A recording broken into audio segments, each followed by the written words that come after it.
Hello, everyone. Welcome to today's webinar titled Smart Transportation and Urban Planning for the Underserved. My name is Natasa, and today I will be the host of this webinar.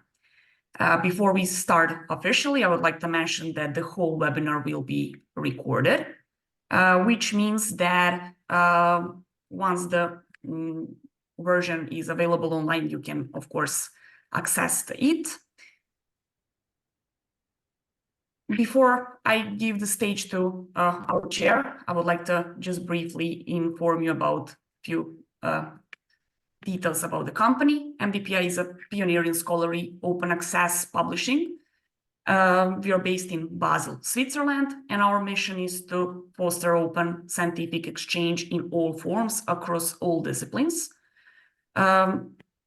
Currently, we have 450 open access journals, including 441 peer-reviewed journals and 9 conference journals. Of course, we are supported by more than 295,000 academic experts who share our mission and values, of course. About Sustainability Journal. Sustainability is an international, peer-reviewed, open access journal on environmental, cultural, economic, and social sustainability of human beings, published semi-monthly online by MDPI. Today's program, first, our chair, Professor Dr. Wei Li, will give introduction. Then first session will be started by Dr. Xinyue. Then Professor Tara Goddard will open her session, and last one will be from our chair, Professor Dr. Wei Li. Of course, second part will be Q&A session, and during that session, of course, you're more than welcome to ask any question. And of course, after that, we will officially close the webinar. I would like to remind you that relevant special issue to this webinar is Smart Planning, Urban Transportation and Sustainability. The guest editor of the special issue is Professor Dr. Wei Li. Of course, the special issue is still open and available for submissions. So you, of course, may check the special issue website after the webinar and see all the details. I would like you also to remind that for this webinar and communication, we should use Q&A box. You will see Q&A box. It's listed next to participants and pools.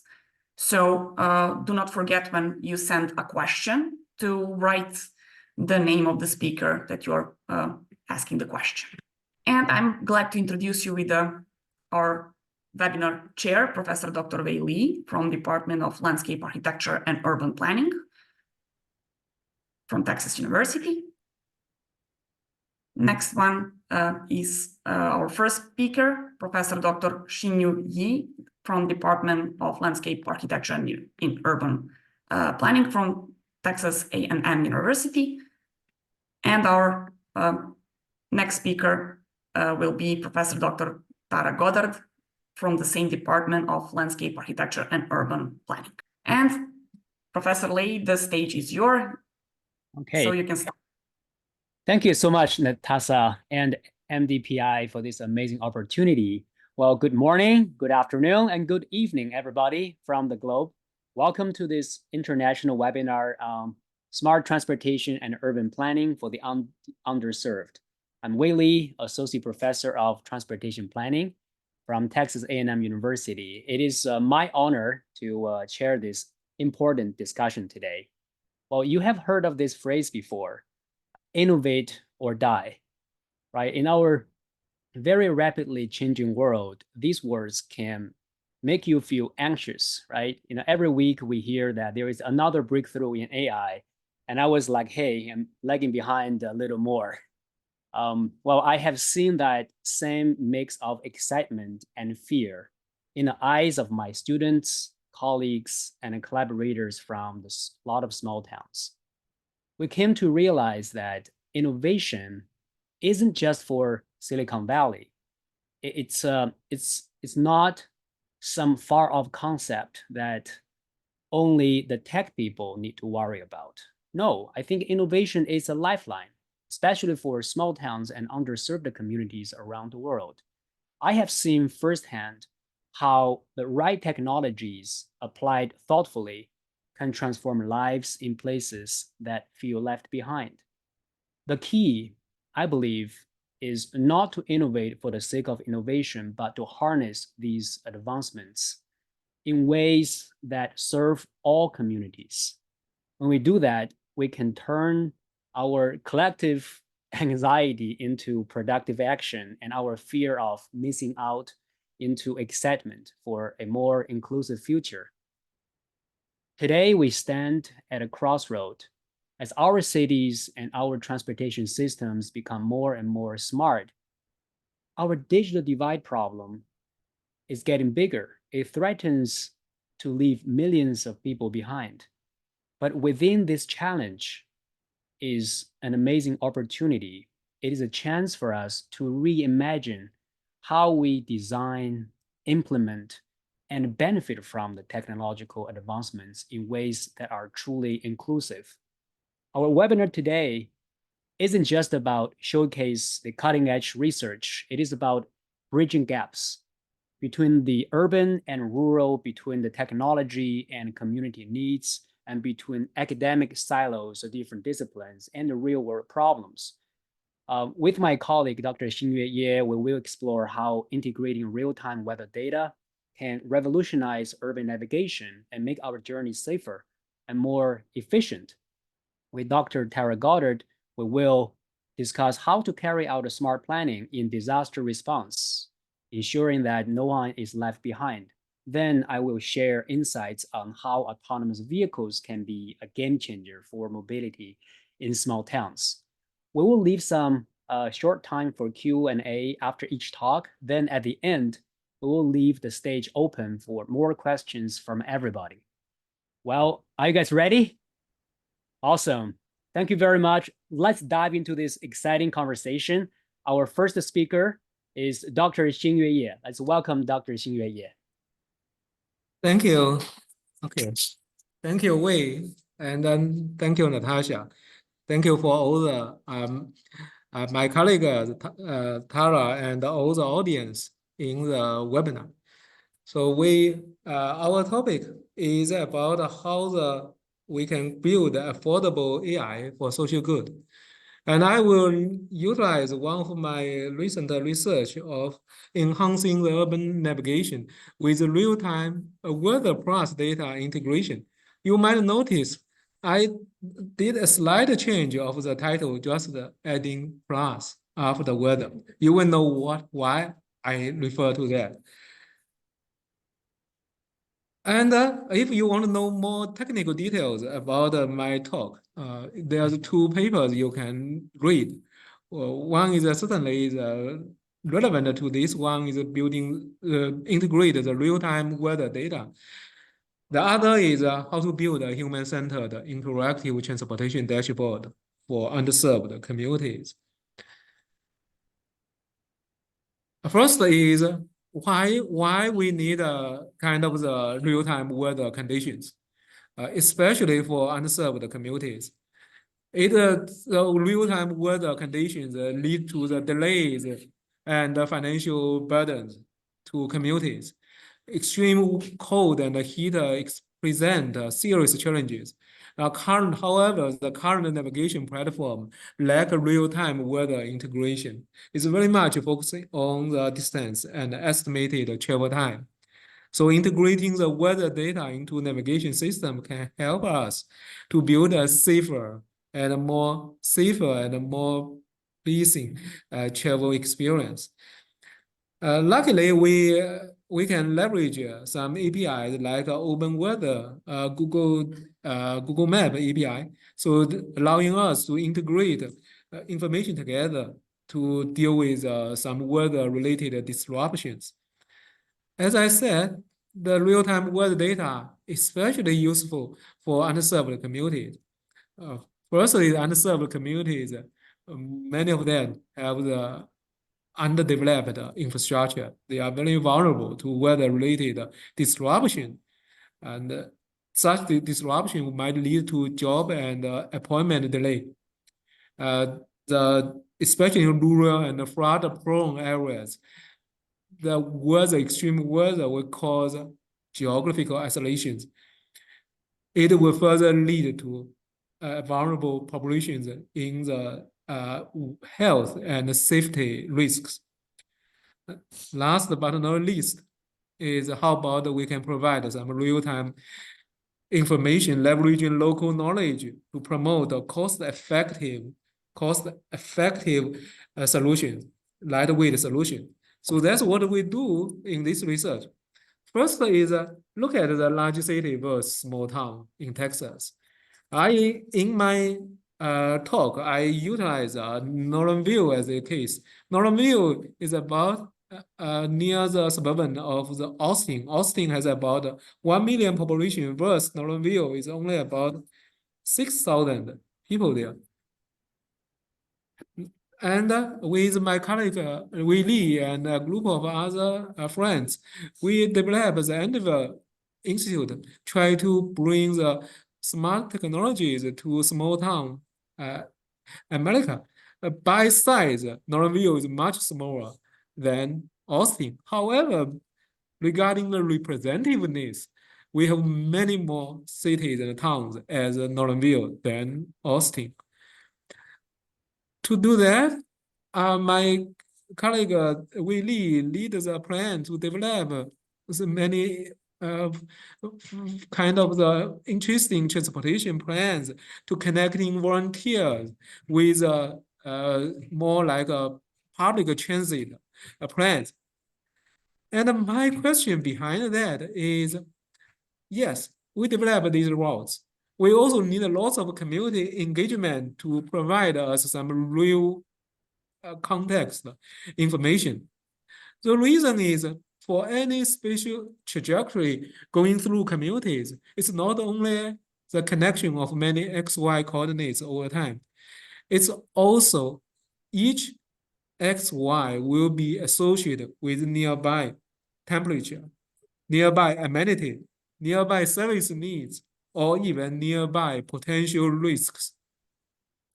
It makes me think a very kind of the famous scholar, Yves Tuan, and he said, place is a social construction of physical space that is unique to particular individuals and varies over time, right? So our mobility is our personal experience. And the community, our interaction with communities also cause many kind of social construction. So that in this sense, temperature is also a social construction. So regarding the data we are going to use, on one side, we do the API integration, to combine the Google Directions API with the Open Weather API to offer real-time navigation with the weather-based route guidance. For that, we have more enhanced navigation because the Google Direction API certainly help us to optimize the routes. That's what we learn from already know that's Google's strength. While Open Weather API provides live weather updates to avoid disruptions. If we can link the both API together, it will adapt our routes based on real-time conditions. Then you might wonder is how it works. Okay, so this is a navigation tool architecture we developed. On one side, the Google Direction API. Using that, we retrieve the additional efficient routes to the waypoints along all routes, right? So if you select your origin and destination, Google Directions will tell you there's multiple ways for you to get from one place to the other place. And for that, at this moment, the selection is very much based on whether you will be charged by the toll road, or you want to avoid a highway or not, or what other things you want to, for example, I want to first go by a certain location, then then I will go towards my destination. So for that, does not considering any weather situation you might experience. And using Open Weather API, this is our first try. It allowing us to bring in the real-time or forecast weather data. Together, we build a web-based navigation tool. And you might wonder, is what is the Open Weather API can provide you? Yes, there's a rich information you can have. You get the sunrise, okay, sunset temperature. You will also get the like a pressure, humidity, wind speed, right? Visibility, clouds, even dew point. So there's many information you can retrieve from Open Weather API to make your travel fully weather informed. And this is some interface we build. On the left, on the here, if you say, oh, we have origin destination, right? You put your origin place and destination where you want to go. But not only they give you the routes, they also tell you is the temperatures you might get through, or visibility, humidity, right? So that it allowing you, either you can look at current information. We can even put the forecast, because if within like a half an hour or even like within 10 minutes drive, it will current data is good enough. However, for example, if I want to drive from here to and a very rural Texas. In Texas, it's very huge. In Texas, you might take you another 12 hours. You cannot, if you travel west from Houston, it will take you more than 12 hours or more before you can exit Texas. And most of the area you pass by will be very rural. And you might be very much wonder all the temperatures you might go through.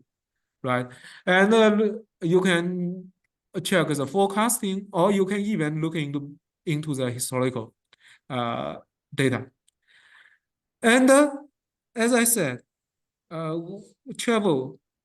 Why we want to pick up the weather? Because it will allowing us to see what's going on, what kind of weather I might experience when you have the XY coordinates of the trajectory. It will allow you to create what we call the context, because we will be able to do some field data collection with local community to help to enhance data volume on locals.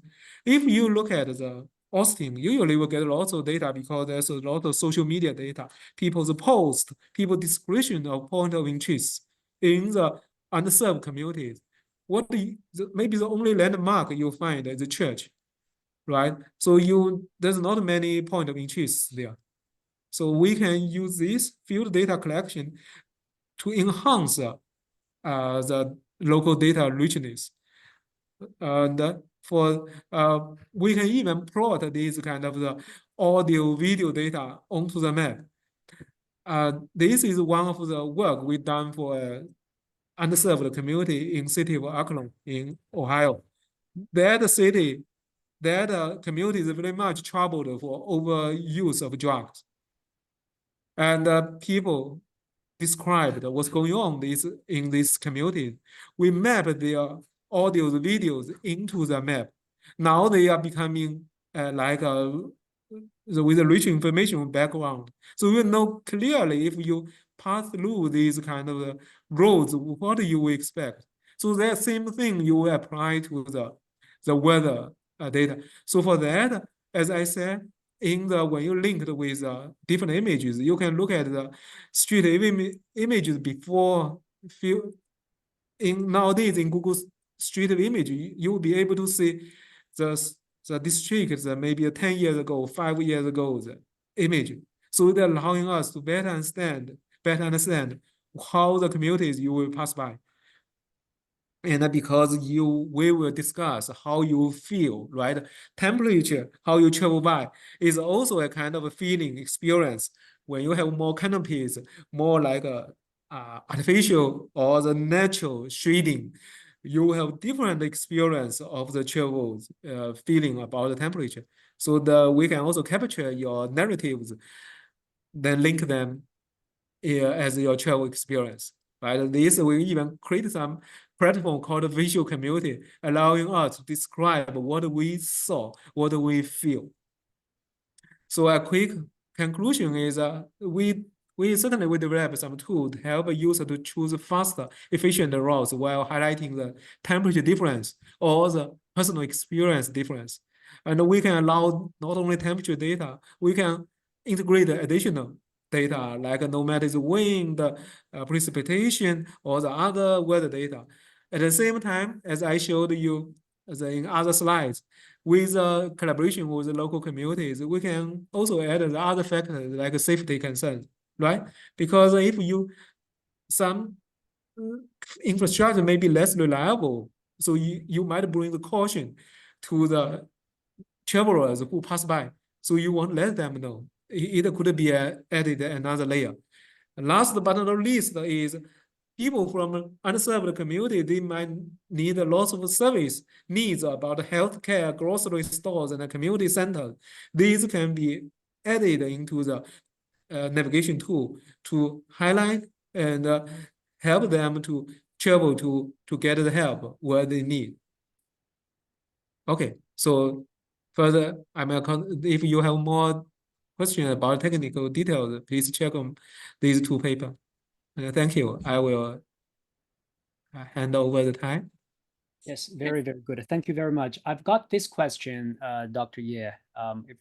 Before we move on to Dr. Goddard's talk, how can integrating real-time weather data into urban navigation system benefit underserved communities, particularly those more vulnerable to extreme weather events or poor infrastructure?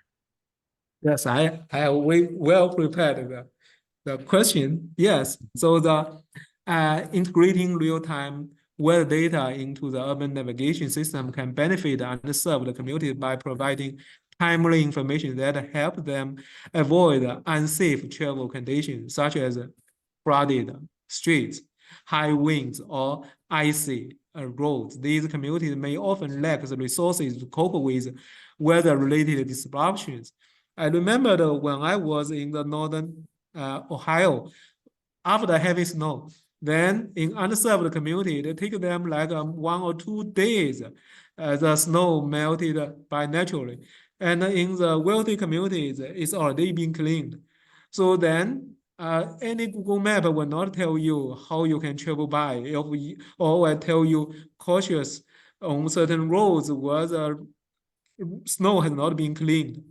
So these information will certainly help us to plan some routes accordingly. So we need these real-time updates to offer safer, more convenient, more efficient travel options. Thank you very much. We've got another question here. Is this possible to link health data at a census block to the transportation data to develop an understanding of care needed pre and post care to show the impact of the project? Can you say again? So if you can check in the Q&A. So is it possible to link health data at a census block to the transportation data to develop an understanding of care needed pre-care and post-care to show the impact of the project? So yes. This is from Google Falia. Yes, that's something is I asked one of my students working on is looking to the what she's doing is now developing 1 meter by 1 meter, hour by hours overheating estimation. When we travel, the immediate outcome is we get exposed to the all different disaster or the environmental exposures. especially you travel by the underserved communities. As I mentioned previously, underserved communities lack investment. The very possible thing is the kind of the canopy, their lack of canopy, or lack of the kind of the shelter for deal with the overheating thing. Then if you encourage people to pass by, you really need to consider if the overheating will cause the issues. So then there's certainly we have the solution, the natural solution first.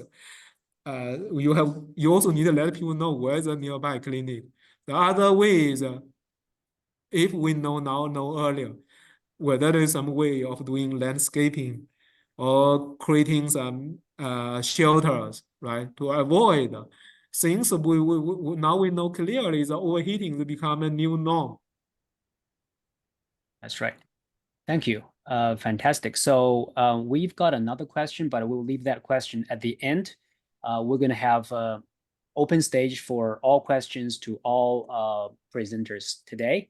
So with that, thank you very much, Dr. Ye. Now, let's give the stage to Dr. Tara Goddard. Great. Thank you so much. And I just want to say thanks to MDPI for hosting us, and thanks to everyone who's joining us, and a special shout out to all our students who are here, even though I know it was maybe required for some of you. So thanks for being here. And I'm going to talk about kind of smart cities, specifically related to evacuation planning, but more about kind of open questions and research needs. And so hopefully you've kind of got the theme now by both my colleagues' great talks about the importance, and we're thinking of underserved communities and underserved people, the importance of planning with versus planning for. And so these are just a few quotes that I like to keep in mind. This idea of who's in the room and who are we hearing from, rather than just top-down approaches, or thinking that there's an outside fix. And both my colleagues mentioned work they've done, and I know Dr. Lee is going to talk more about engaging with the community. And this second quote was one I heard at a conference I was at, and I committed the sin of not writing down who wrote it or who said it, so hopefully I'll eventually figure it out. But I liked this: no design for those not part of the design process. So really the importance of involving folks, especially as these technologies develop and get deployed so quickly. And then this last quote from Tamika Butler, who wrote this wonderful piece while they were at Tool. I have the citation on the last slide in case you want it. So I encourage you to read that whole article. But this idea, speaking particularly about people of color, but more broadly as well, like technology as thinking of it as a tool versus an end thing, just like Dr. Lee said about not innovating just for innovation's sake, but for advancing real world kind of improvements and benefits. And I think it's really important as we're talking about all these technologies, and this is such a huge range of technologies when we think about smart transportation and urban planning. But with all of them, what it is that we're doing, right? So this is a quote from someone at Caltech on autonomous systems, and the italics are from me, but this idea of how our values are coded in our algorithms and our technologies. They're not purely objective or neutral, and we have to make decisions. We're constantly making decisions about what we prioritize or what we do. And then this is the second quote from Kathy O'Neill in the book Weapons of Math Destruction, where she talks about big data. But the same kind of idea, that it's our goals and ideology. This models are opinions embedded in mathematics. And that's not to say these aren't negatives necessarily, but these are things that we need to keep in mind so that we don't have an illusion that these algorithms, these models, these technologies don't potentially have the ability to cause harm or exacerbate existing inequities just because they're technology rather than humans. And so here's an example I like to share all the time, just in case people aren't familiar, about how these models and these technologies are only as good as the algorithms behind them. So there's an article, a computer science piece called Predictive Inequity in Object Detection, which is a very dry and kind of obscuring title. But they were looking at whether the AI could detect white and black pedestrians, the AI that would underlie like an autonomous vehicle. And they found that it was not picking up the black pedestrians nearly as well, but it was not an issue of time of day. So it wasn't like, oh, it's darker and darker skinned, or it wasn't just that the Black pedestrians in the simulation happened to be more likely to be behind a tree or a parked car. And so this wasn't what they set out to do with the project, but that's what they found. And when they started saying, okay, what's going on? And normally I would quiz you like I quiz my students, but I can't do this in this webinar, about their hypothesis of what was going on here. And what it was is when they went back and looked at the composition of the training set, indeed, there was about 3.5 times more white faces or pedestrians in the training set of the AI. So therefore, it wasn't a surprise that the AI wouldn't be as good because it just wasn't trained as well. So, this is kind of a form of the garbage in, garbage out when we're thinking about the underlying algorithms behind these technologies.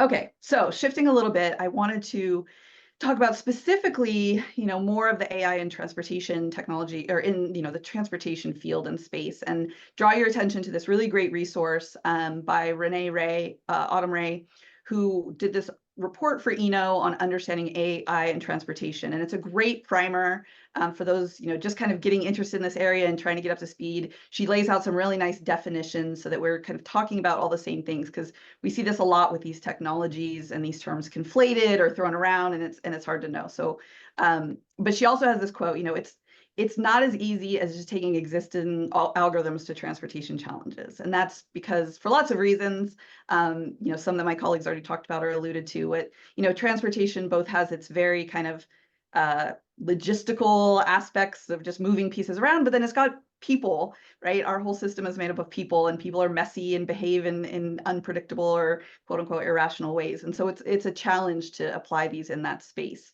But it's also important to be talking about because it's a huge issue, right? I mean, of course, we're having this webinar because it's a big topic, but also literally billions of dollars of money are being invested in these technologies. In the recent federal bills, there's a lot of money for projects with these technologies. So that's why it's important to really be getting up to speed, no pun intended, on what's going on. Here's another resource. NACTO has a great guide, the National Association of City Transportation Officials, on a blueprint for autonomous urbanism. So there's a lot of guidance and documents and things going on that you can go out and learn more. And again, this idea of what are the technologies we're talking about is everything. It's really a spectrum of, we've had intelligent transportation systems of some sort, ITS, for decades. And I would kind of consider them on the simplest. Some of them are very simple, basic things, all the way to this huge spectrum going forward of, whether it's vehicle to everything, so vehicles that are connected to the infrastructure around them and the other cars around them, to the cloud. And then, now with generative AI coming in on it. So it's a whole range of technologies from the sophisticated to the complex and what their applications are. And again, it's beyond the scope of what we can all talk about today, but just know how broad this is, and try and be very intentional when we're talking about what level of technology and what level of human involvement there is in these. So these are kind of caveats.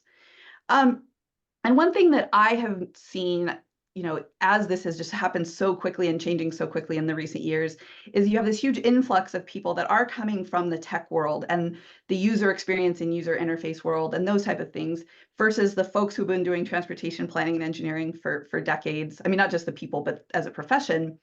And so you do get these differing disciplinary worldviews, which are important to think about. So, this idea of this is, a simplification, but this idea of move fast and break things versus, we're still using the 85th percentile, which is, outdated and incorrect. But the point being, we're still using something that was developed in the 1960s.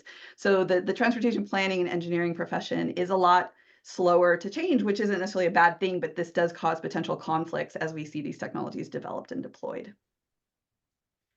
And then you layer on to those differing disciplinary views, this idea of windshield bias. And I speak about this quite a bit and have published on this, so I just point you to those if you're interested. But it's basically, we spend so much time behind our both literal windshields and our figurative windshields in the profession. It does can result in us being very, very car-centric in thinking about how the world should be, because that's how the world is, which is that, Hume's fallacy. I'll talk about that, but also it just can keep us from seeing other ways of doing things. And so we also have to kind of watch out for that as we're looking at these technologies. And like I said, what it results in is sometimes we just, the things we already know or the science we already know behind transportation planning, we think, oh, it'll be different because of tech. Sometimes that's true, but it's not necessarily true.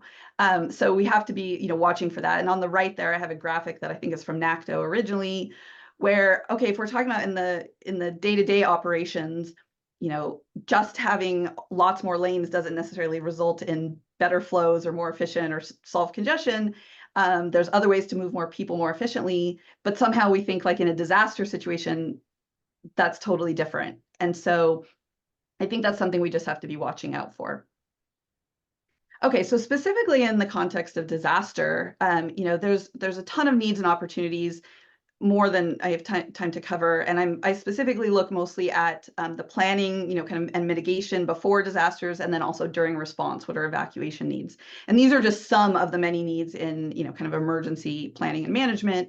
But there's communication needs, again, that tech could play a role in, the operations of actually what we do with moving people, whether that's people in cars, people via transit, et cetera. And then there's just a huge potential, as Dr. Ye already kind of talked about some of it, with data that we have. We have incredible amounts of data now that, whether it's onboard cameras and sensors in our vehicles, infrastructure based cameras and sensors, social media, and using language processing models and AI to understand what's going on in real time, even by looking at like what people are talking about, and different kinds of crowdsourcing information. And these are just, again, examples. Here's an example of using crowdsourced data. This is developed by Dr. Amir Bezadan when he was here at Texas A&M with colleagues at the Hazard Center and elsewhere, where they were using or developing a tool, and there's a picture of it there on the right, where people could take a picture of stop signs specifically, because stop signs are everywhere, right? And everybody knows what a stop sign is, everybody's using them. And using that to then, with AI assistance, understand real-time flooding conditions. So just one of many, many examples of how people are trying to use this data in addition to what Dr. Ye talked about. And something that I think is really important, and again, this idea of the underserved communities, right, is thinking beyond the car when we're talking about evacuation. And just as a reminder, underserved it's a shorthand for many people in communities, and it's not a homogenous group.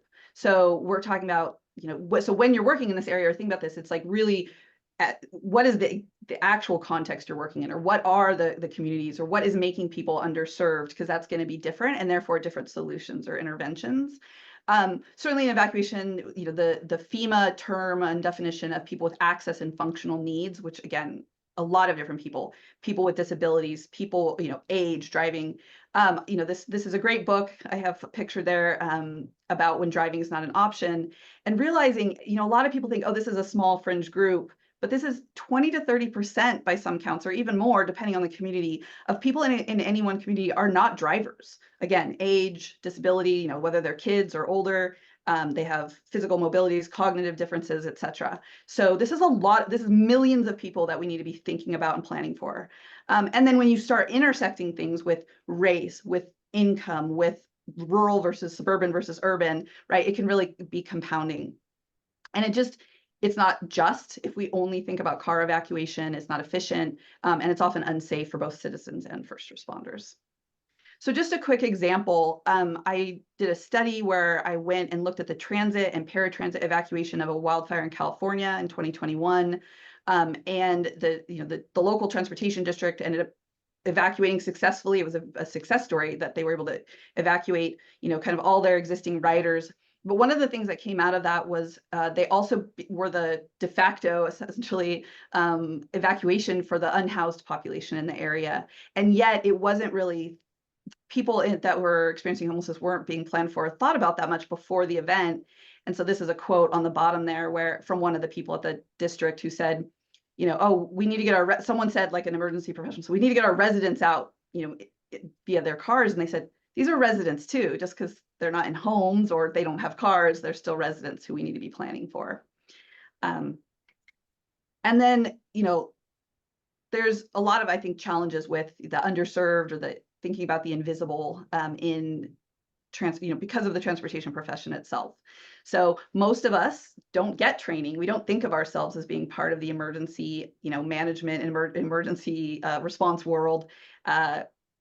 Even if our agencies may very much should be doing planning for this or are involved in response. And there are some great federal reports and guidance, but when people like Dr. John Wren have looked at it, like it's just not being incorporated, and we need to figure out why. And again, most evacuation planning, emergency managers and law enforcement are just really not thinking about transit as a proactive tool for moving people. You can move a lot of people quickly with transit during a disaster, not just people who already ride the bus, but, because we know that we've seen from many disasters that just having a car doesn't necessarily mean you're getting out safely either. So with my extremely sophisticated Photoshop tool skills, I developed this comparison to show you. So this is a photo from the AP news on the left during the Caldor fire that I mentioned in Tahoe. And it made the national or international news with people stuck in traffic. And you can see these whole lanes that weren't being used. They were keeping them free for incoming first responding, but also you can see that's a lot of inefficiencies potentially. And so, I asked the question, are we even using tech that we already have, like dedicated bus lanes that are both good, we know, for lots of reasons in the day-to-day transportation world and behavior, but also could be utilized in disaster situations. So I think there's a lot of open questions for us to kind of think a little bit bigger about what we're doing. And then just to wrap up, I've got some, and this is to open for conversation questions. There's a lot of open questions and research needs, I think, in this area, and distilling them down to thinking about planning and policy. I think there's a lot to be learned from the ideas of gender mainstreaming and how we audit our budgets to understand how we're, are the underserved broadly defined, incorporated into our budgets and our protocols and plans. There's a huge need to understand how we're going to be both training the existing workforce of transportation professionals as these technologies are just getting developed and deployed so quickly. But then also, how do we recruit and retain a diverse workforce that's working on these? Because we know there's better outcomes for everyone if we have a lot of different viewpoints and diversity on a lot of different, from a lot of different domains. And then, on the data and tech side, which Dr. Ye's, they're doing wonderful work in, is thinking about, there's so much data available now. How do you find the signal in the noise, right? We don't lack for data now. We lack for ways to process it, to find what's useful versus what's not, and also to take good care of the data that we're using. And also, like, this idea, cybersecurity, a lot of us, myself included, I think we hear cybersecurity and we think about like from outside attack and things like that, but really just the idea of cyber stability. And so there's a picture I took from an airport because I happened to be flying on that fateful day in July, where a simple kind of coding error resulted in one of the biggest shutdowns ever of the certainly the air transportation system, but more broadly. And so we need to be thinking about, as we're looking at technologies and this reliance on technology, what are our vulnerabilities to even something simple as that? And then very much this kind of, what are the ethics, which I talked about in the very beginning or alluded to, and things like, how does the shared terminology, does that actually result in us having a shared understanding or getting shared benefits from these technologies? And how do we approach these with algorithmic justice approaches? So with that, I'll wrap it up. I just thank you again for your time. There's my information if you want to find me on the socials, and as well, this Planning the Future of Evacuation initiative we have at the Hazard Reduction and Recovery Center. There's information there, and then a couple of the citations from things I did. So thank you very much. Great. Thank you very much, Dr. Goddard, for the wonderful talk here. And we've got a question from Ahmed Khalif from Algeria. So said, I'm a student studying at the National School of City Engineers. Could you please provide an overview of a smart transportation system in a city? I know this question normally take about like 75 minutes to answer, but I would challenge you to give it a try. Overview of smart transportation system in a city. Sure. Yeah, that's a great question. And you're right. Like, I mean, there's whole semester long classes about this, but I'll try and do. So, and this gets back to my point about the technologies can be from the very simple to the very complex, right? So even having buses with signal preemption on them is a form of ITS and a smart city, right? So that means as a bus approaches a light, it can make sure that it has a green and turns the other lights red so that it gets priority going through and it keeps the buses running more efficiently. So that would be a very simple kind of thing. Much more kind of complex is like Dr. Ye's thing where he, systems that incorporate real-time weather information, then are feeding that into the transportation demand center or whatever they happen to call it in that city. That's then like talking to the signal lights and making decisions about how to prioritize or move people around or how to keep people safe. So it's, to try and do it in a short thing, it's a huge range of what that could look like, as far as from very simple little tweaks in the system to completely altering what's going on based on real-time conditions. Okay. Thank you very, very much, Dr. Goddard. We still have some other questions, but we'll leave this question at the end, considering our timing. So thanks again. Now, let me share my screen. I have a prepared presentation to introduce autonomous driving for small and rural communities. Okay, very good. So I was born and raised in a small town. And I know that small towns are pretty different from the large cities. When you think about small towns, you do not think about the smart cities like the big metropolitan areas, Boston, San Francisco. So that is a problem, as we talked about, of being a digital divide. So I have been dedicated to bridging the digital divide throughout my career. I am associate professor of urban planning at Texas A&M University. At the same time, I am the president of Endeavor Institute. It is a 501c3 public charity dedicated to future-proofing small, underserved communities. So, and the reason we do this is because there is a large number of small towns in the US and in the world. I don't have data for other places, but in the US, if we define small town as a city under 50,000 people, then we have more than 18,000 small towns. And they're homes to almost 80 million people.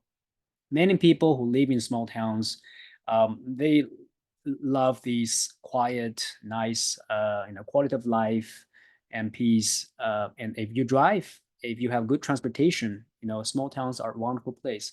But there are some people who are, as Dr. Goddard mentioned, that 20 to 30% of the people who do not have access to private automobiles. And these are the underserved populations living in small towns who need help.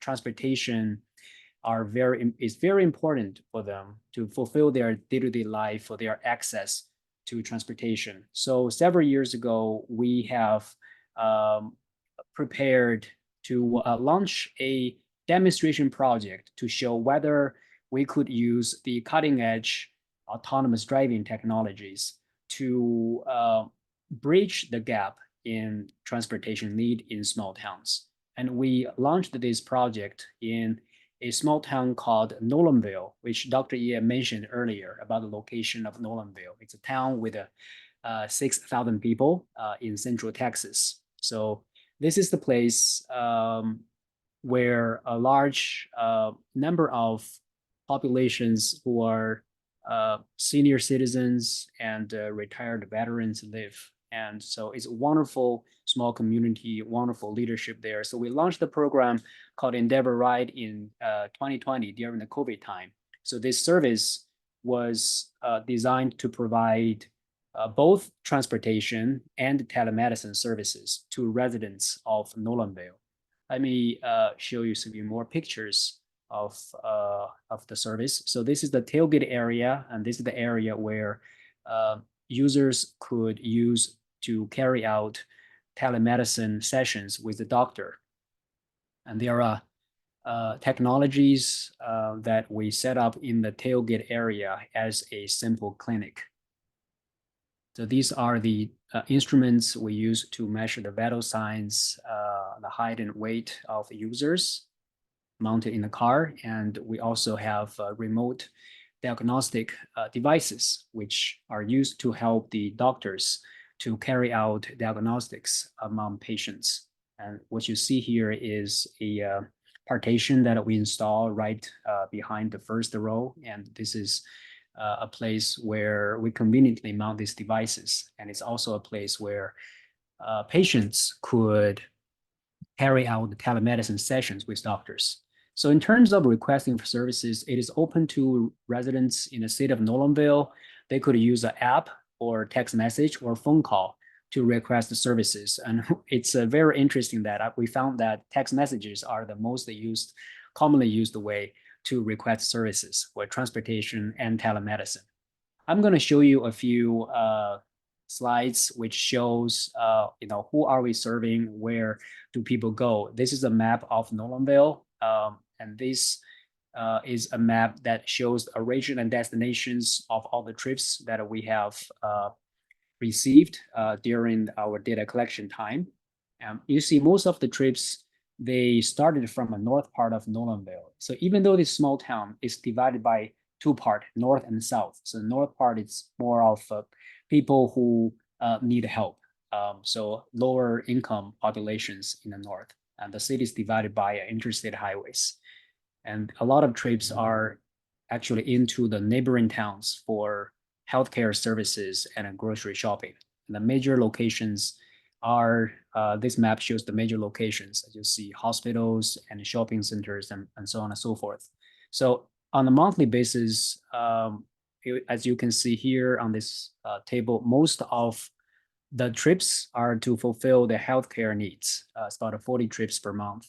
And grocery store trips is the second most requested type of trips. So if you multiply by 2, because people need to go home on a monthly basis, this service provides about 100 trips per month. So we have measured how this program has impacted the mobility of residents in the city of Nolanville. And so we carried out a before-after study. So we get the data about how people travel for 2 weeks before the the start of the program. Then we measure people's travel for about 2 months after the program, during and after the program. So we have seen that the mobility impacts are significant. There is a significant increase of trips in many categories, healthcare and shopping and so on and so forth. If we look at the point of interests, those are the opportunities, the sites that are located in and surrounding cities. This is a measurement about accessibility, and our results show that the program has expanded residents' accessibility by 8.4%. So you might wonder, hey, you guys are doing research in a small town for autonomous vehicles, but how do people like autonomous vehicles in small towns? So to answer that question, we carried out a survey of we have more than 1,000 respondents from the city of Nolanville and several small communities throughout the Central Texas. And we have found pretty interesting results in here. So when we ask people, how do you feel about the development of autonomous vehicles?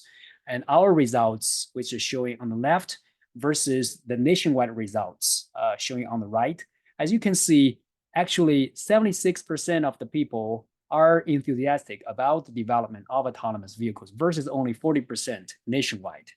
But if we look at the flip side of it, also significantly larger proportion of people from small towns are worried about autonomous driving's deployment versus 53% nationwide. So this is a mixture, as we talked about at the beginning, is a mixture of anxiety and excitement. So I think that's the nature of it. So I think you are in this webinar, you want to learn about, hey, what can we do? How shall we do? How can we implement autonomous drivings in the underserved communities? So I have summarized our experiences into 3 points. So how to implement autonomous driving technology in small rural communities. So the first point I want to make is to make it open source, make it affordable and open source. So we have the whole system that we have developed throughout the deployment process is open source. It is available from hardware to software, available to all communities to access. And the second point is, and I think this is very, very important, it's about engaging communities. And this is something I think the industry needs to listen to. we need to really engage communities closely in order to implement the very novel technologies such as autonomous driving, because people don't deal with this autonomous driving or talk about it on a day-to-day basis. We need to engage communities. So in our program, we engage the community citizens to participate in the data training process, such as the images that we need to train so that the autonomous driving system can perceive the environment and see the objects and the surrounding environment. We also developed this demonstration unit, which is a unit that is based upon a steering column that we pull from the junkyard. We set it up, we'll be able to demonstrate how autonomous vehicle technology work. And also people are very important. If you want to deploy autonomous driving project in small rural towns, you need to work with the people living there. So we have a large number of volunteers living in Nolanville who are supporting the program. And they're supporting the program as volunteer safety operators, like Ms. Irene Andrews. So she delivered a lot of trips during the COVID time for vaccination and COVID testing.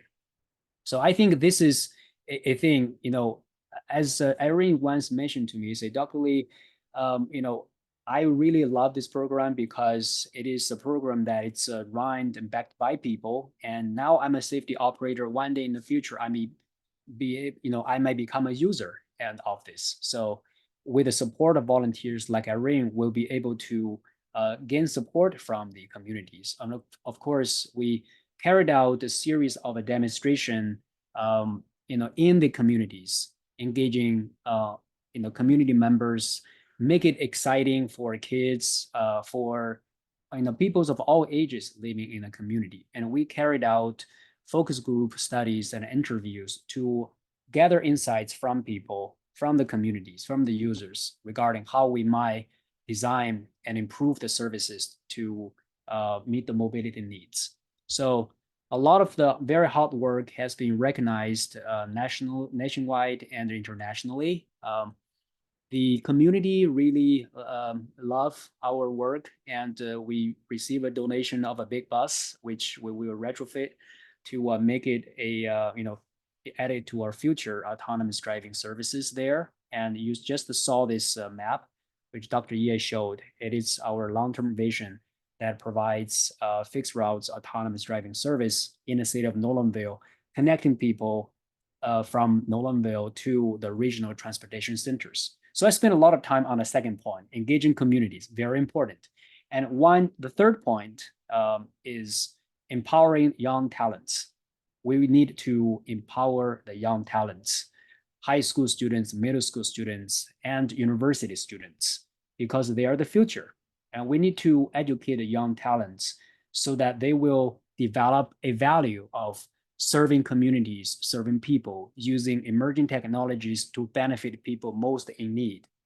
Throughout years of operation, we have inspired and trained over 300 students from Texas A&M from over 10 different majors. So we're very proud of this, in educational enrichment part of the project.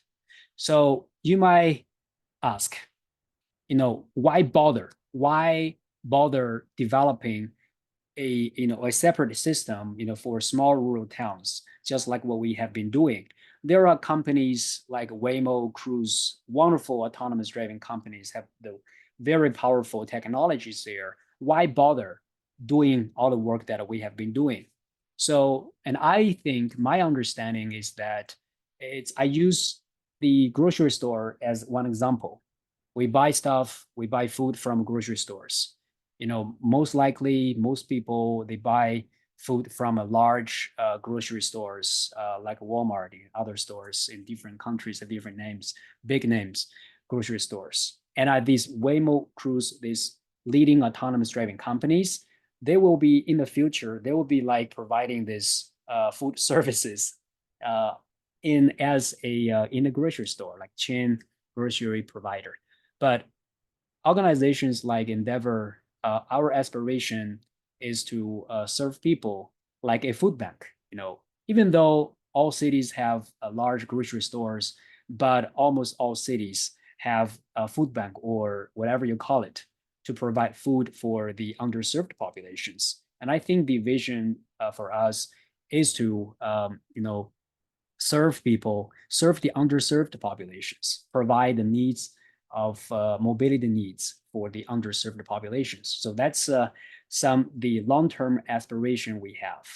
So I will stop my presentation here, and this is a as we briefly talked about at the very beginning. This is the a flyer for the special issue in sustainability called Smart Transportation, Urban Planning, and Sustainability.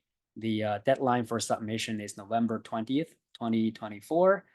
So it's coming up. Come and join us. And we have a QR code. If you can take a picture of it, you will for sure find the link to submit your manuscript.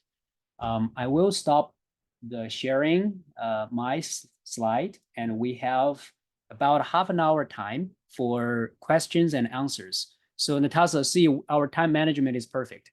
Yeah, perfect. We've got half an hour left. So now the floor is open for questions and answers. So there are several questions here. So I will start from the very beginning question. So one question here, I think this is for Calvin Rapa. The question is, are there some accuracy concerns that you have noticed during the study?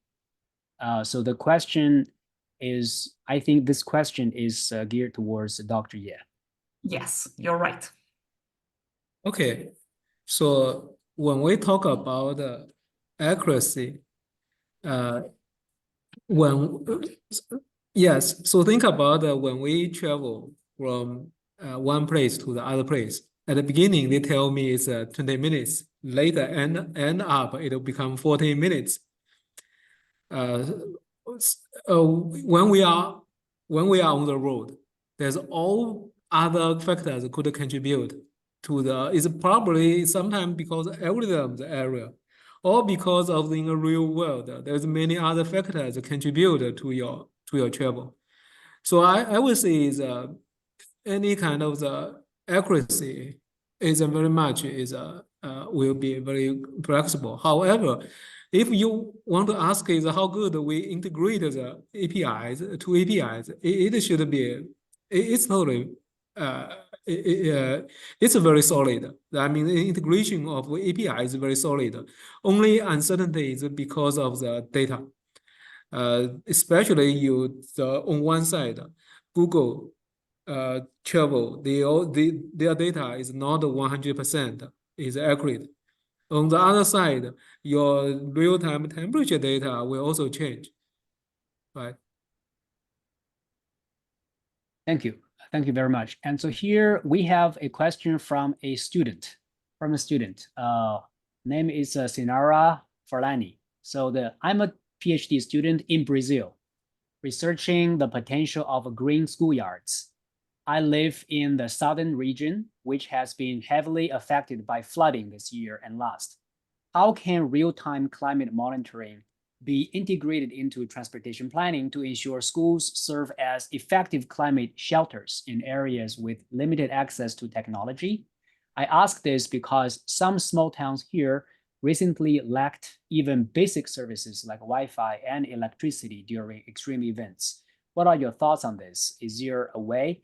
This question is for Dr. Goddard. Oh, okay. Yeah, no, I mean, I think Dr. Ye is probably going to be better equipped to answer some of the very specific data questions there. But it's a great question. And I think, it certainly speaks again to the point I was making about how these technologies can be powerful, but if we're over reliant on technologies that, require processing, require electricity, particularly in disasters, that's a real challenge. And it's why we simultaneously need to be looking at ways to, harden or make more resilient our critical infrastructure, to use kind of the jargony terms. But this idea of, if we're going to use sensors, for example, for monitoring, we also need to be putting them in such a ways that they won't be affected by the disasters, undergrounding things. And that takes, like much of this, money, right? And so that's a real challenge, especially in these under-resourced things. And I don't have the answer, but we need to be pushing our, our policymakers and our decision makers to realize how important that is. Dr. Li talked earlier about the digital divide. And, of course, when that term first came out, we really just meant it pretty simply to mean people who had internet access or not. But of course, now it's just so much broader about, do people have access to the benefits, many benefits that come with these technologies? And so I'm not an expert in emergency planning and response, and particularly in thinking about when electrical or when electricity is out, how do we still communicate and use these? I think too, one more thing I'll say before I think my colleagues will also maybe have some answers, is are there ways that we can use local knowledge and historical knowledge of events to plan ahead of time that there's going to be disruptions or certain areas, and then design those schoolyards in such a way that they provide those shelters, or people are able to get to those shelters, so that when we can't have real-time information, our plans and our methods are really informed by local knowledge and historical knowledge of events, even as the world and events are getting more severe and more frequent. So even some of the historical knowledge isn't as helpful as maybe it once was, but still very valuable knowledge. Fantastic. Thank you very much, Dr. Goddard. And I got another question for you, Dr. Goddard here. Thank you, Dr. Goddard. Thank you for your presentation. My questions are, when we plan to use public transportation to evacuate residents, parentheses, non-drivers, and people with disability, PWD, I guess the people with disability who should be responsible for providing services, who should be responsible for providing services, who should take the responsibility of evacuation services if a crash happened? The driver, the transit agency, the local government? Thank you. That's the question for Dr. Goddard. Yeah, thanks, Young. Great question or questions. I'll keep this brief because there's a lot there, and a lot of, I think we could talk for probably an hour about some of the answers. But you made a very good point, which I didn't touch on in my talk, is that very few systems, if any, are ever going to have enough vehicles. Transit systems are going to have enough vehicles, whether that's train cars and buses and shuttles, that if we wanted to move mass amounts of people, that that it just isn't efficient or financially feasible to keep that many. So one way to provide those services is both through kind of the normal public transit providers, but also through mutual aid agreements or other memorandums of understanding with both transit agencies in nearby jurisdictions where maybe they're not, they're not as affected by the disaster, but they can bring drivers, they can bring vehicles. So we're seeing that happen in transit agencies, as well as, agreements with like local school districts or even local churches in smaller communities that have buses and shuttles for their own purposes, but then they can be brought in when there's a need like that. And then there's also the question of partnership, public-private partnerships, because I've mostly, been talking about public agencies.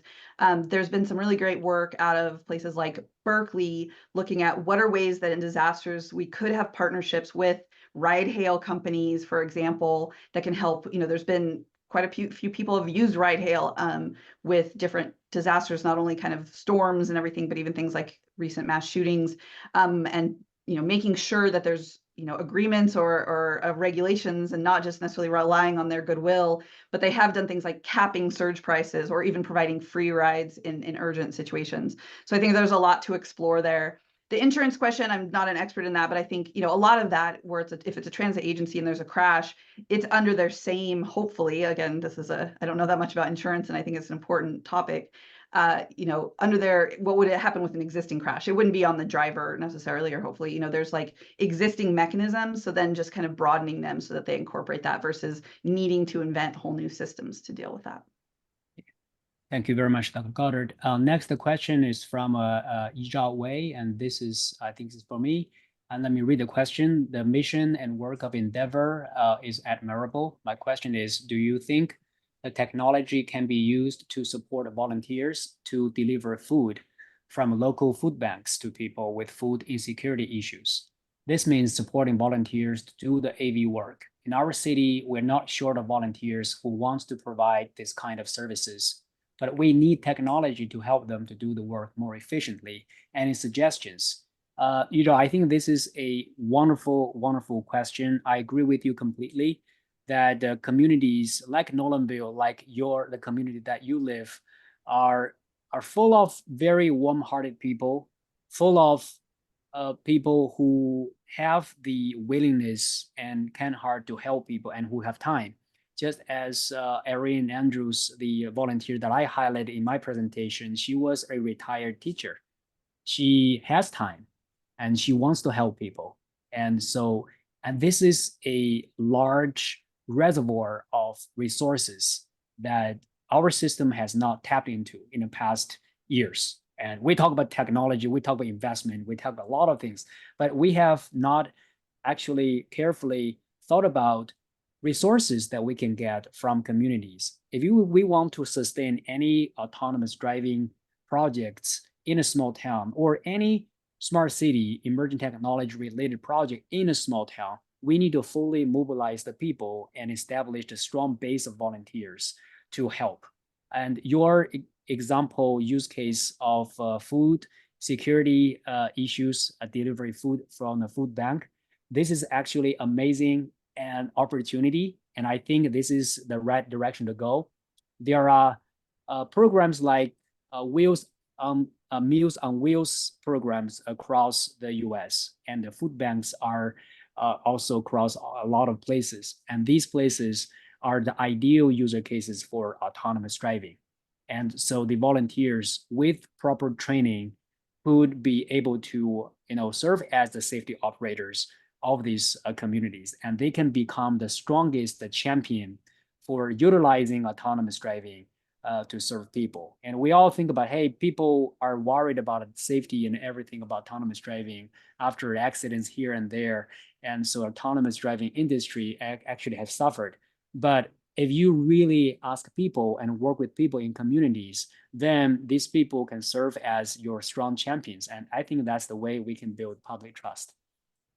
So next question is about, okay, it's from Yue Pei Zhang. Great presentations. I have a question for Dr. Li.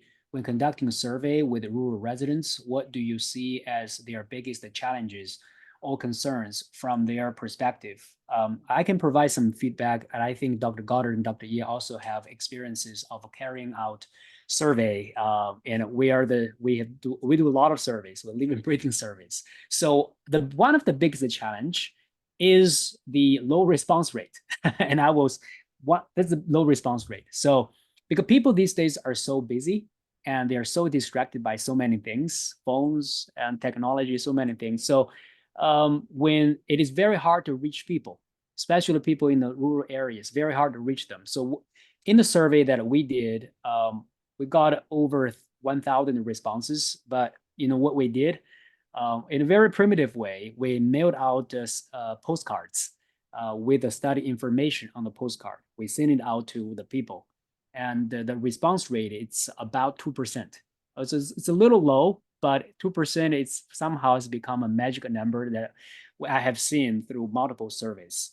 So the challenge for me, this is one of the biggest challenge. People will just toss away our postcards as a spam mails from the mailbox. So for me, I would just put this challenge here, and I keep the floor open for Dr. Ye and Dr. Goddard to chip in this question.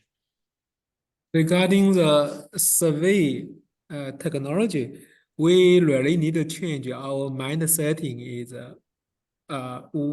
Previously, for many surveys, we can say that they will sit there with us for like 10, 20 or more minutes to answer all the questions we want to know. But as you said, sometimes people just lost the patience, or what the quality of the answer is very low, is given if our question is very much is from a viewpoint of academia. So from my perspective is how we can make our survey more interactive, more interesting. Like even you show them some map, a map is more like a finger, like you have finger touch experience instead of keyboard style. And when finger touch is, for example, when you show them some surveys, that is more like make your interface more like a gaming style, right? It's more like is make them more natural. So that is I have been working with a group of researchers to see how we can make our technology more immersive. more like grab people's interest and at the same time capture their kind of attention, get them input more naturally. And I'll just say, I'm gonna took the question a little bit differently as far as not only the difficult or the challenges maybe or concerns about the getting the information, but their actual challenges or concerns about like these technologies. And I've been recently on a project in the Texas Panhandle and some very small rural communities that were affected by that, over 1 million acre fire in February. And speaking to kind of emergency managers and transportation folks, so not like citizens.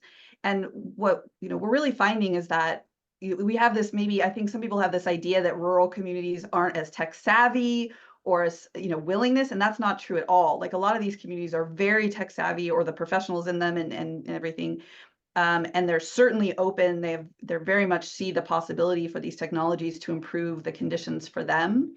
It's almost always a matter of resources and just really, not having, either the resources automatically, or even the capacity in these agencies to apply for the money that is out there to help them adopt technologies that would be useful in helping for, say, their emergency planning and response. And so I think that's something too, getting back to the earlier and overall points about, community engaged, whether it's community engaged research or practice, and, really finding how to truly serve these communities. One of them is to be, how do we help them look for and find funding for these technologies? Because at least in my experience, it's not a matter of like convincing people that these can be valuable. People in these rural and small communities, they have a very heightened awareness of their vulnerabilities, and obviously have been dealing with these challenges for a long time. It's just a matter of bridging that gap to getting them access. That's right. I agree with both of you regarding can we help getting more responses, from the data collection efforts. Definitely making the survey more enjoyable. People are more willing to do it, and it's easier. I want to add a couple more points to basically have a more successful survey in rural small towns. One thing is about, you cannot make your survey too long. If it's too long, people work on the first 10, 15 minutes and say, okay, forget about it. It's too long. So you want to make sure you only ask the most important question and put them up front. People's attention span these days is not very large. You do not carry out a very complex survey. So this is one thing. Another thing is that if you want to get a lot of people and you know where you want to survey people, it is very effective if you can set up a recruitment booth at a community public events. There are festivals and events throughout in all communities all the time. If you can strategically set up a booth, have yourself, your student go out and set up booth, people will stop by and you can give them a survey and they can even do a survey at the booth. And we found this kind of recruitment efforts very effective if we know that these are the 5 cities that we want to survey. So this is about, and also for online, we run into a lot of problems when we offer incentive as gift cards, e-gift cards online, because people these days, there are some robots that we're scanning around answering fake surveys online. So you want to make sure that you can filter out using technologies like a CAPTCHA. And normally we also tell them that we want the survey, we will mail the gift card to your local physical location, your address. So in this case, we can deter these robots a little more. So that's about the survey. I think that's a lot of good insights for the survey question. Let's move on to our questions. Next one is my name is Parker Winbaum, and I'm a urban planning student from Texas A&M. My question is for Dr. Ye. How can open weather API software be implemented into everyday technology? Is it open source? Open weather API software. Good question. Because open weather API and Google Map API, if you only use within some limit, the limit, you will not be charged. If you go beyond that, it will be charged. But why I still propose integration of API? Because that idea is integrating different types of data. Google Maps API very much represents the transportation efficiency, plan the routes. And the weather API, it means you capture what's in the kind of weather information and try to associate it with XY coordinates. So in other words, we are bringing data towards a spatial trajectory. Within this conceptualization, as I think the other audience may ask, if in a place there's no internet connection, then during the disaster, it's totally disrupted, how I can still use any API to access? Through such conceptualization, it means we should train what's happening, like as Dr. Goddard mentioned, is we can train our historical data because many times we keep repeat the same thing again and again, but we do not learn the lessons. Right? We accumulate the data, we can almost generate this data environment, allowing us to do it again in a digital environment. Remember, we can safely feel in the digital environment. What happening is really if we bring it to the physical world and the field, it will cause a big problem. But we can do the many simulations, test in the digital environment. Great. Thank you very much, Dr. Ye. So next question is from Calvin Rappa. Do you see autonomous vehicles being successful in poorly planned and crowded cities of the global south? So I would say this, from my experiences, if the traffic situation is very complex, these are not very friendly for autonomous vehicles. And so that's the problem that has been very challenging for the existing providers of autonomous driving services. So our strategy in serving small rural communities using autonomous has been to tackle the simple problem first. So what we have been trying to do is to designate some certain routes which are relatively simple traffic, and these are the essential routes where people need the services on. And these are small towns that do not have a lot of traffic. So with that, we have been able to carry out autonomous driving services. And I think safety is the most important thing in terms of deploying autonomous driving in small town, any places. Safety is very, very important.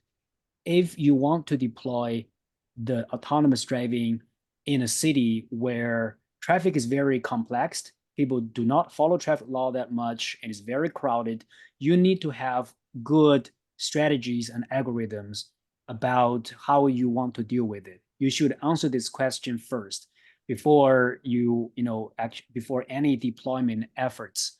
I would say very good planning and study to understand who are the most vulnerable people, who are the most needed people, and perhaps you could designate some service routes, and on these routes you well study the traffic conditions and how and patterns of travel. Now then you will deploy the services accordingly.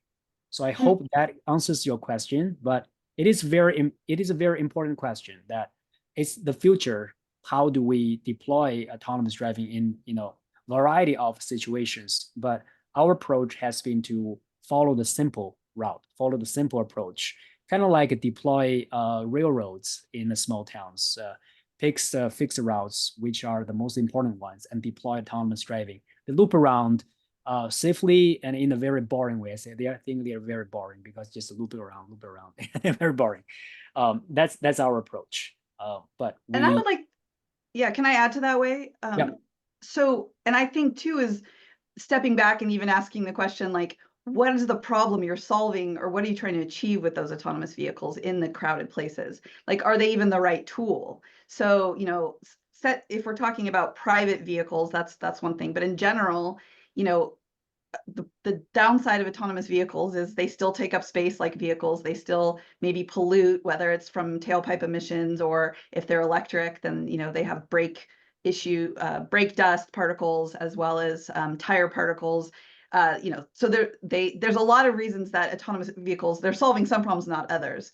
So if it's an access question, like some of the issues that Dr. Lee's project addresses, is there better ways? Maybe it's autonomous vehicle shuttles that bring people into a certain point, but then you try and do seamless transition into other modes. Certainly land use changes that bring services to people also can help that. So I think that's a good example of, yes, we need to be thinking about like, how do we make the algorithm so that autonomous vehicles can function in spaces? But we also need to be having the bigger conversation about like, well, maybe that's not the right use of money, space, resources, and effort at all, because we're just kind of, again, replicating a lot of the problems with the existing transportation systems. Wonderful insights, Dr. Goddard. I had to get on my soapbox for a minute. That's great. I like that the thought about designing, understanding what is the most important thing, whether it is the right tool. It may not be the right tool. If you want to do it, maybe you will want to deploy autonomous transit, big buses, but has a designated route that you protected well, no other traffic can get in. So that involves policy making and people's support. So now I want to challenge let everybody know, the audience know, that we have opportunity to raise one more question. So we have one here that we're going to answer, but we can answer one more before we conclude this webinar. So if you want, please raise your question in the Q&A section. Now I will, this is a question from Gogo Thalia. Are there plans or possibilities to test the system in other cities or towns beyond Nolanville? I think that is a great question, Gogo. As you know, as I mentioned, that using autonomous driving as a empowering technology to solve transportation problem in small rural towns is my aspiration.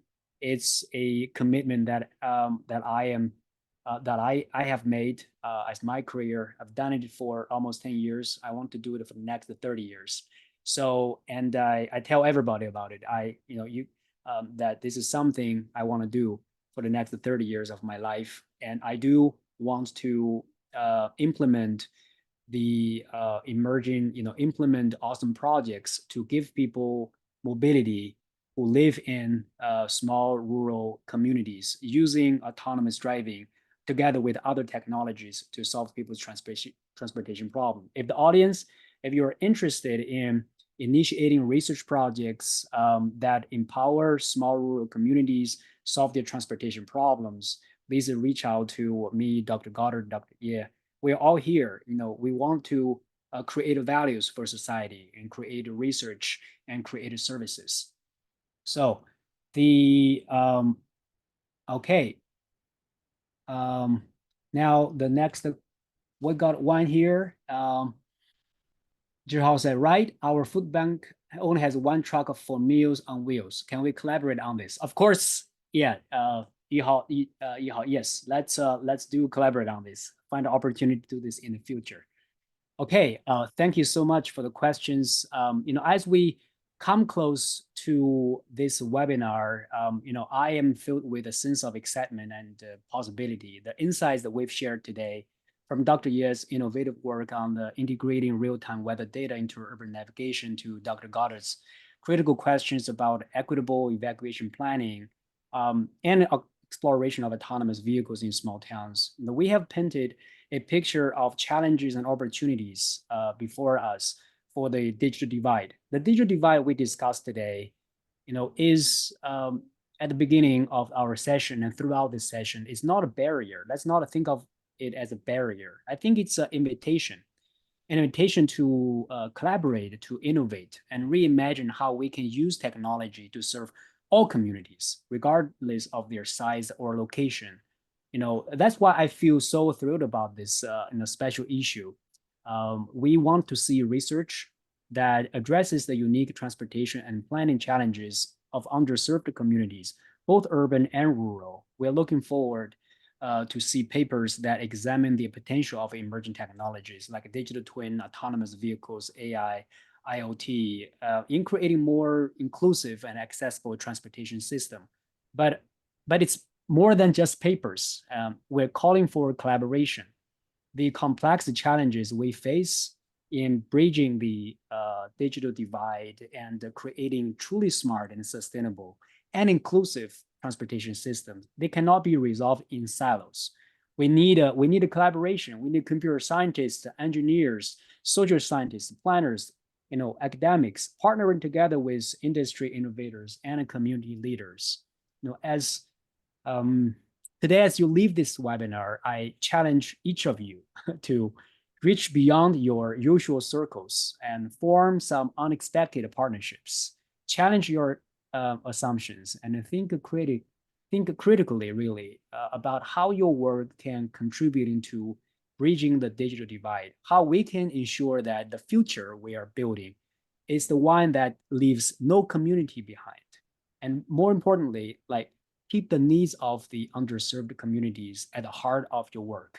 So with that, I want to thank all of you for your participation and your dedication. Together, I believe we can create a future where smart transportation and urban planning serve not just a few, but many. It's a future where the innovation knows no boundaries, has no boundaries, where every community, from big city to small little towns with just 2 stop signs and 1 church, all of them, they can thrive in our increasingly smart world. Thank you so much again. Thank you, everybody. We look forward to seeing everybody again in our potential collaboration. Thank you. Thank you, Professor Li, also Professors Goddard and Professor Ye. Really nice webinar. Also, thank you all for joining this webinar. Here in chat, I left some reminders. Of course, the recording of this webinar will be made available as early as possible. So click on this link to check. Of course, you may subscribe to our webinar and webinar series and follow the latest updates, check topics we will cover. And of course, you may download your certificates. You just need to use option My Certificates and collect access certificates of attendance of this webinar. Once again, thank you all for joining, and this session is officially closed.